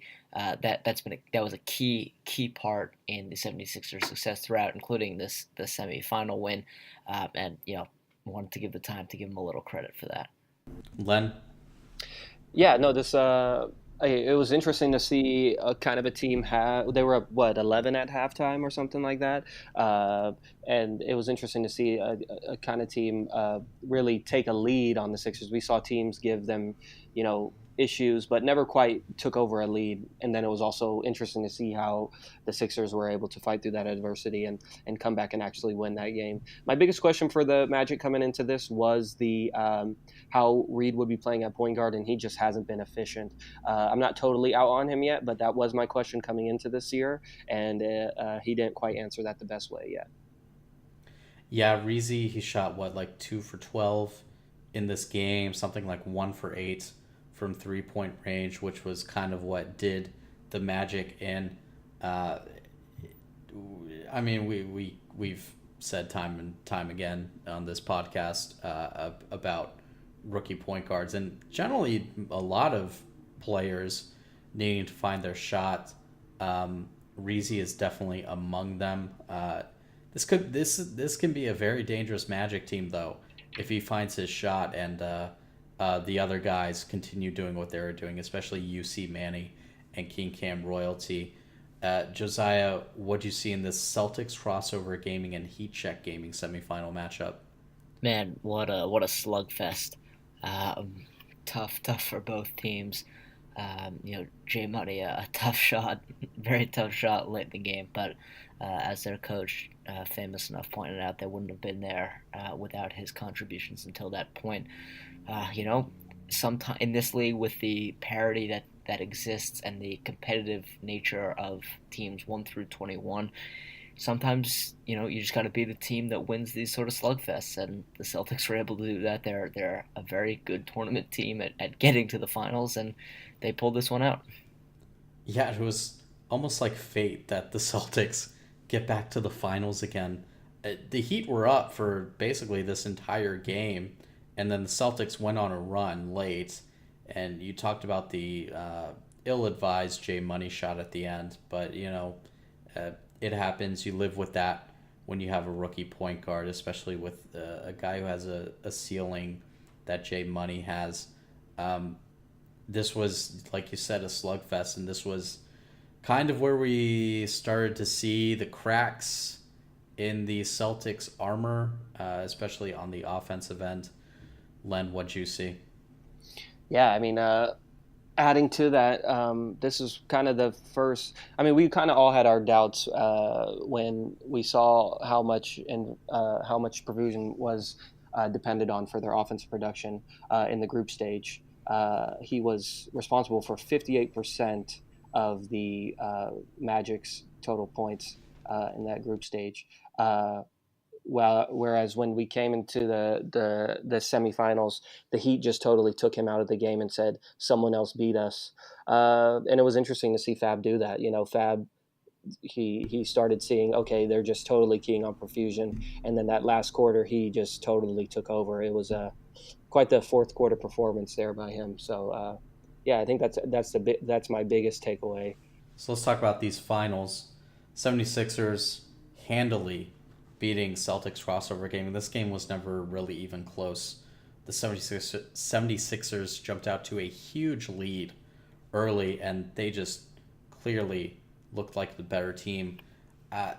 It's interesting because the beginning of this tournament, everyone's really high on the Celtics. I'm not sure if I'm as high as them on them as I was going into this tournament as I am coming out, even though they made it to the finals, because what happens when Profusion isn't hitting?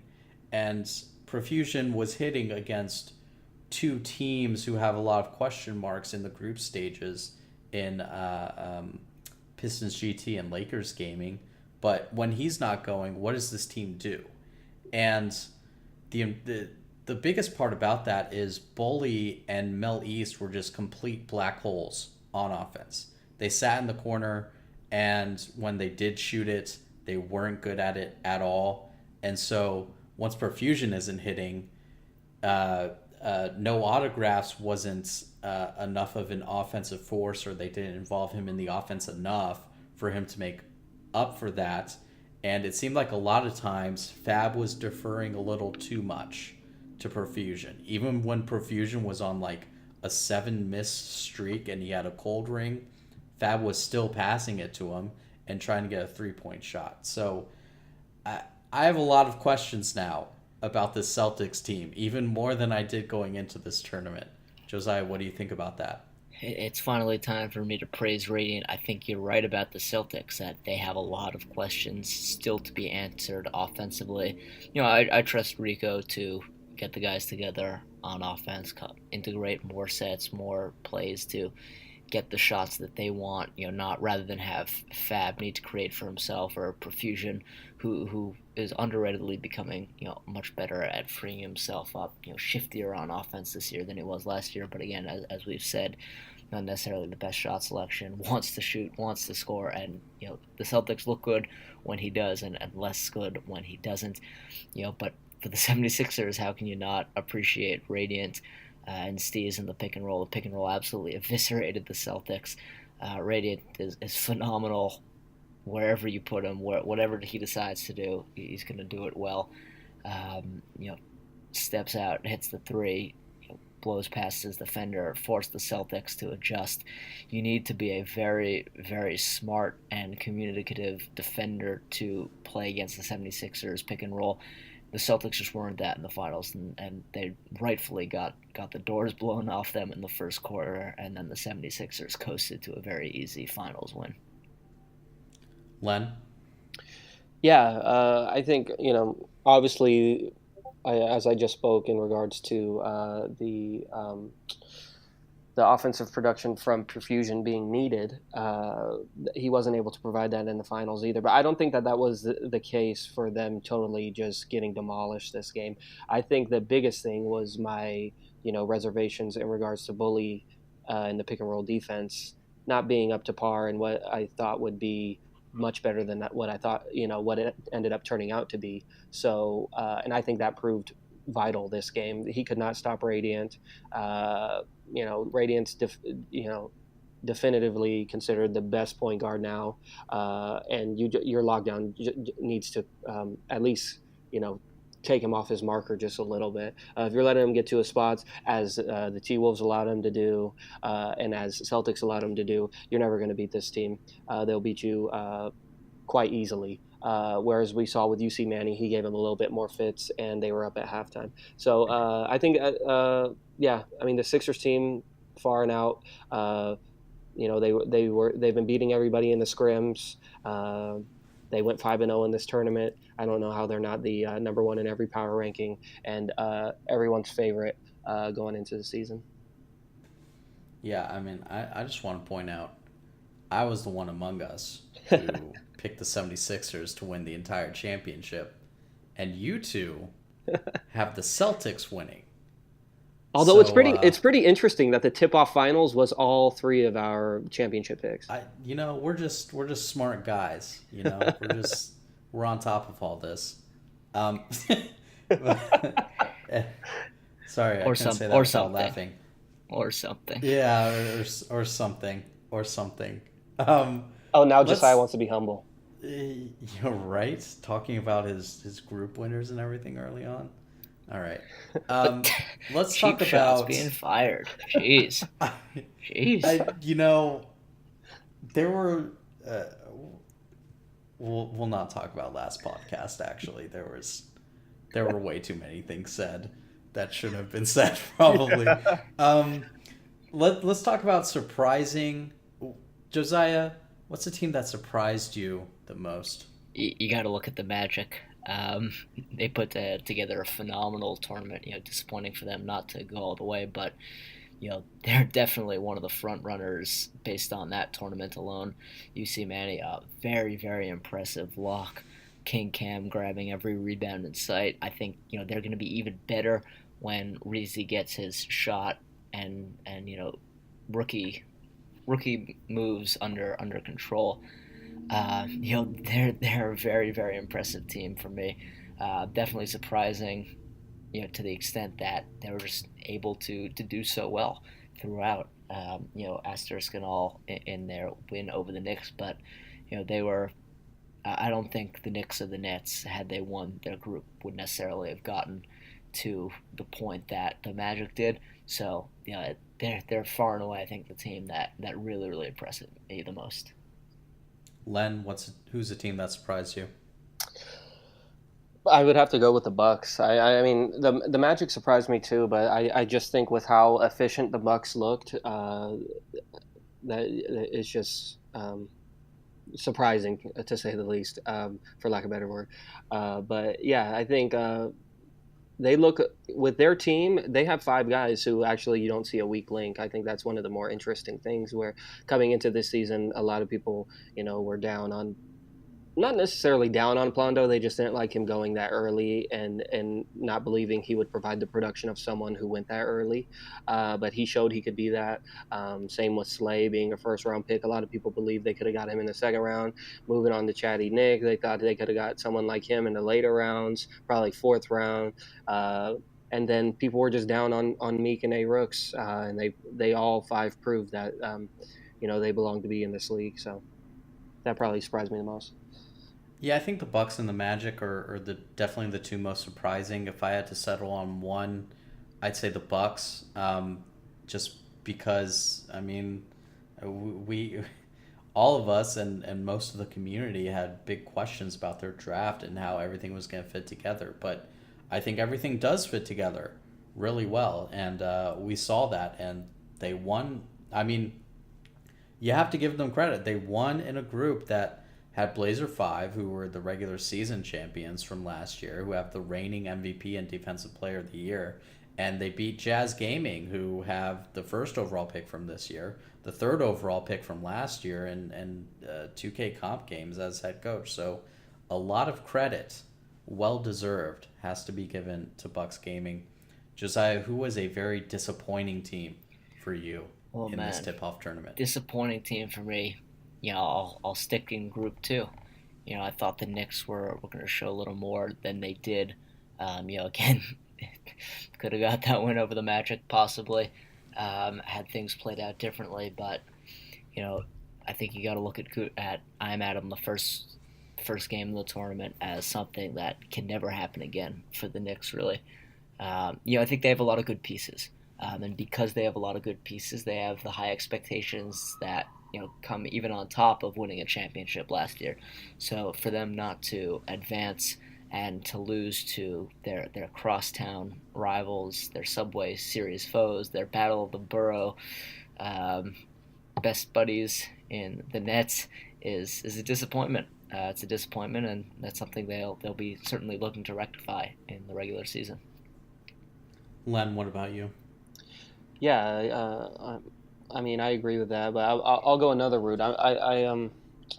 I'm disappointed in Grizz Gaming. I think on paper they were one of the teams that impressed me with their draft.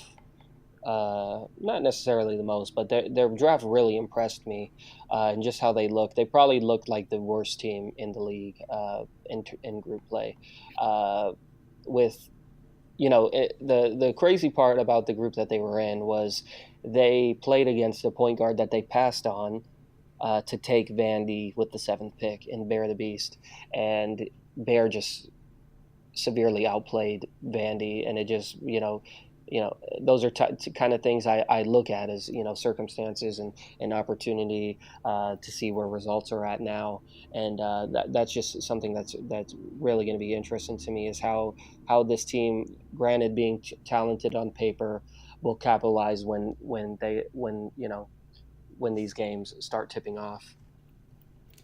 Yeah, this is a tough pick for me, I think, because I don't think any teams that I expected to be decent or good had any sort of catastrophic results at the tournament. I don't know. Maybe I'll stick with Group Three and go with the Wizards. They just they were awful against T-Wolves Gaming. If we're gonna be blunt about it. And they needed a last second bucket to beat Grizz Gaming. So I I'm not entirely sure where I would slot the Wizards in the grand scheme of things in my in-head power rankings, but probably expected them to still do better than they already did. Especially they returned 3 players at the very least, and at one point they had 4 players from season 1 on the court, and it didn't look great. So they have a lot of things to work on. Let's talk about most surprising players in this tournament. Who was it for you, Josiah? That's a really good question. Most surprising players. I'm gonna stick with the disappointment route and go with Vandy here. I thought he and Authentic would wind up becoming a fearsome tandem pretty quickly with the Grizz. That is not the case yet. I definitely don't think it's out of the question for the regular season. I think they'll get it together to some extent going forward. But he did not do the team many favors in his first games on stage. Something he really has to improve on. And as someone who foolishly picked the Grizz to win the group, that's a disappointment. And a large part of that was Vandy's first time on the stage. Did you just completely skip over the question Most and disappointing. just move on to the next one? I said surprising. Yeah. And then you just said that's a tough one. Then you talked about disappointing Were you players. going to disappointing players after this? Yeah. What? You didn't even answer the surprising Surprising players is part. not necessarily good. Yeah, you could be surprised. That was the format of the last thing, though, where we said surprising. As I thought it was implied, it was good because the next question is disappointing. Jeez, tough crowd. Okay. I understand both sides. Okay, all right. Which one would you like me to answer here? You already answered disappointing. Okay. You just said it was Vandy. So who was surprising to you in a good way? A player that made a positive surprise on my NBA 2K League consciousness.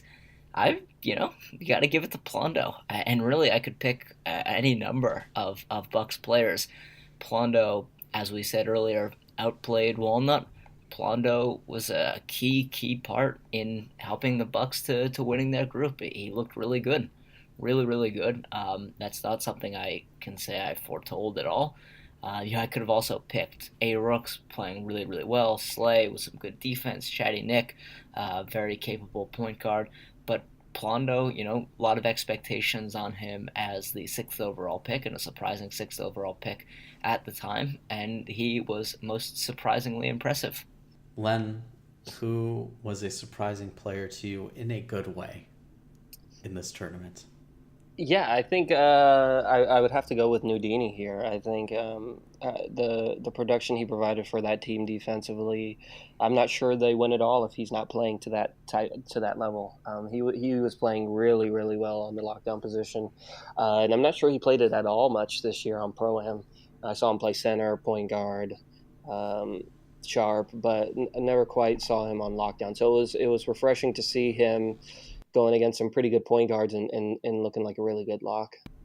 What about I'm surprised no one mentioned King Cam Royalty. I mean, we know he's good, but I mean 319 rebound games is still absolutely insane, and I think you can definitely make the case that he was a big reason, maybe the biggest reason they made it so far into this tournament. I mean, the guy was an absolute horse on the boards, and so if I had to pick some other ones, maybe this isn't based. I don't think these guys are good, but just their overall performance stood out.